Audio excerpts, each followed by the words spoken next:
So, what I wanted to talk about today was boundaries. I want to talk about boundaries today. I want to talk about the truth of boundaries and some misunderstandings about boundaries. First of all, boundaries are a concept in spirituality. You have a boundary, you have a line, you have a fence. With the spiritual connection, building up a fence post, a boundary, growth, evolution, you name it. I mean, you come up with it, but really, boundaries are in place for relationships, verbally, physically. I don't know. I hate to say the word. Sexually. Um, Boundaries are put in place emotionally and energetically as well. And so, when you're in a relationship with another person, you take on their energy, you take on their emotions, you take on their life and what the situation is. You're the only one that breaks your own boundaries. Don't blame anybody else. You've decided, okay, I'm going to give in. I'm going to let this person drain me psychologically, abuse, or hurt me, or pull me down. Instead of building up the boundary to set you free. And not that they're, rigid and closed off. And there's a fine line between being rigid and then also being free and open at the same time. Healthy boundaries. When do you feel like, I'm restricting myself, I'm limiting myself? Or when do you take a breath of fresh air, a sigh of relief? Now I feel better. That is how you know that you are exercising a healthy boundary. Now, right now, the sun is in Sagittarius. And because the sun's in Sagittarius, there's an old song that goes something along the lines of, don't fence me in, and that has to do with boundaries. Sagittarius want to be boundless and free, and they want to explore the terrain, and they want to go off in different directions and try this, try that. That's Sagittarius. They don't want to be tied down by boundaries. Gemini opposite that rules for small community. How do all the different signs relate to boundaries? Well, what about Cancer, the crab? Wanting to protect itself from the ocean water. Okay, then private family life, yes, closed off. Closed net, tight net is Cancer. Leo, this is not for me. No, fixed sign. What about Libra? Well, it can get to enmeshment, it can get to codependency, it can get to entanglement, it can really get to overlays that Teal Swan only talks wonderfully about. Boundaries can also be set in place for the sake of maintaining one's individuality. Two people in relationships are not coming in with the mindset, I'm going to be the individual in the relationship. Apparently, the relationship is going to fail. So, that needs to be set in place. What about Scorpio?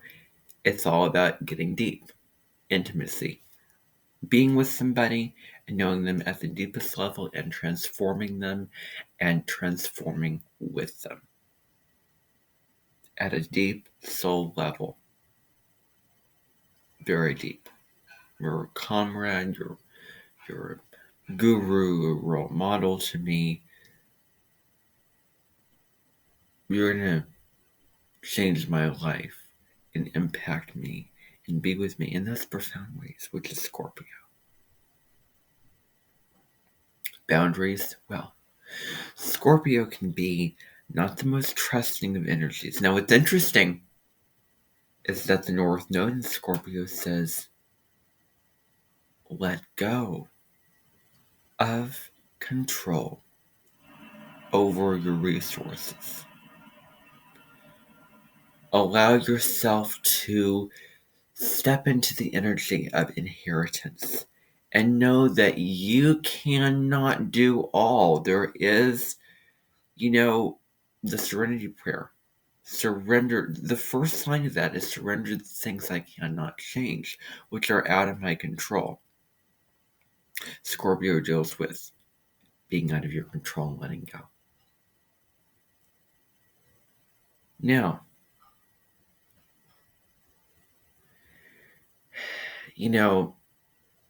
I don't want a Saturn and Libra native to come to me and say, talk to me about this placement and forget the song In the Arms of an Angel by the Scorpions. That song speaks to the North Node in Scorpio. And I will expect them to know that song and what it's about and what the themes of Scorpio are all about. And I expect them to actually come to me in the month of either late October or November. Or during any moon in Scorpio. You get my drift. Point is, though, Scorpio, deep intimacy. You know the drill.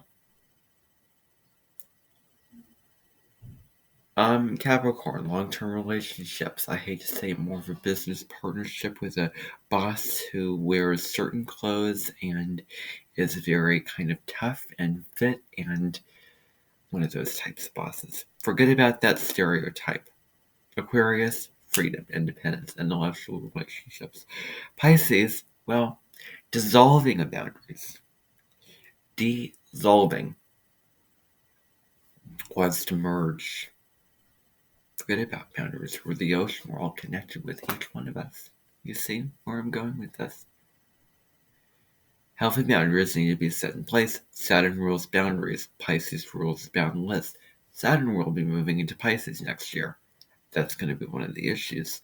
Healthy boundaries, self-love, compassion, all those things. And I had my video about Saturn and Pisces I did yesterday. Again, for anyone born between 1964 through 66, your time is coming. If you have not studied your Saturn placement, you'd better do that before too long, because Saturn is going to conjunct that same degree that you were born at between 2023 to 2025, and you need to be prepared to go into the evaluation room and get serious about your spiritual life.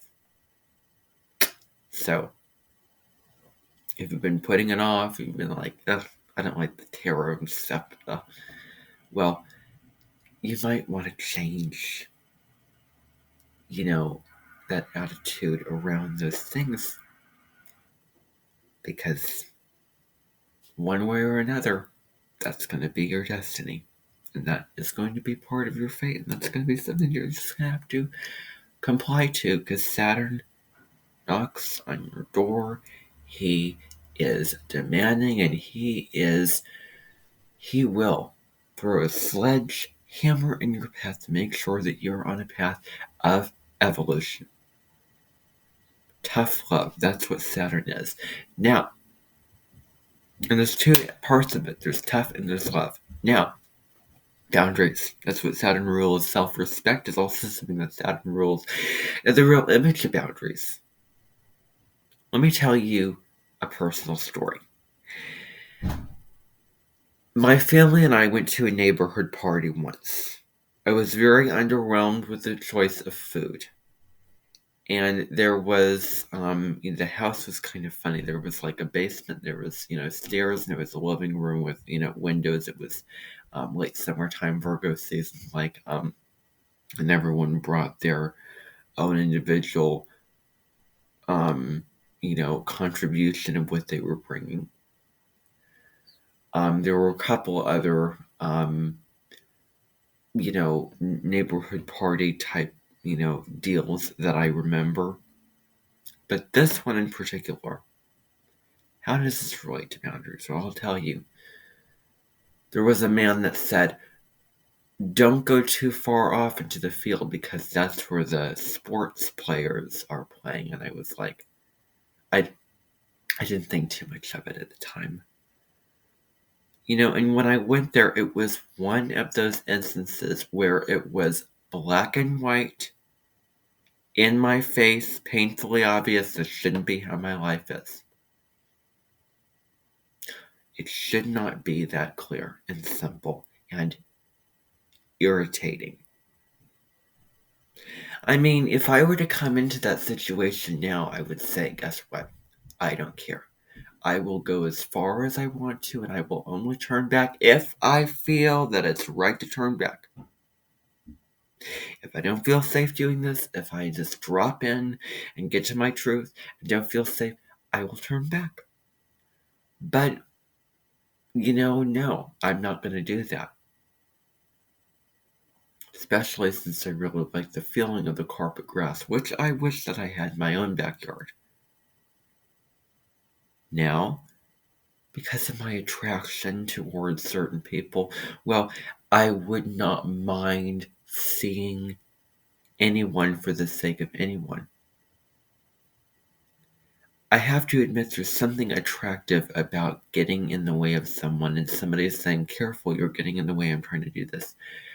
I can't help but think of that motivation, of that sort of pull to go in that direction. I mean, it makes no difference if an older man might as well be telling me keep off the grass. That kind of thing. Now, naturally, I'd respect that, but then again, and boundaries between people physically, I have not followed, but gone up to certain people. My intention is not to take them down or anything like that. But, the heart wants what it wants, and when I go on my scooter, intentions naturally find their way to me, which are going out and finding people. And sometimes I just have the desire and the thirst and hunger to find people like that. Now, when I was little, I filmed a couple videos where I said some inappropriate and unpleasant things about anyone who plays any kind of sport. That was in the past. That was one of my memories of boundaries. And the typical, guidance counselors at school saying, oh, there's boundaries. Don't cross the boundaries. Otherwise you'll be cursed or something along those lines. But so the rope, the chain, the anvil, I'm going to get into the tiger problem. That has nothing to do with this. If a boundary feels restrictive, no matter what the circumstance, don't have that be an admission within yourself. But if you can breathe a sigh of relief and drop into your truth and go, I am so glad this boundary is put in place, or I'm so glad that I put this boundary in place, boom. Drop in. Don't push with your brain, think that is logic, that is ego, that is not spiritual. Drop in and feel what's true. And then do and act upon whatever feels true for you. So simple, yet not the most simple. I will admit to that. Still, I give the thanks today. Bye for now.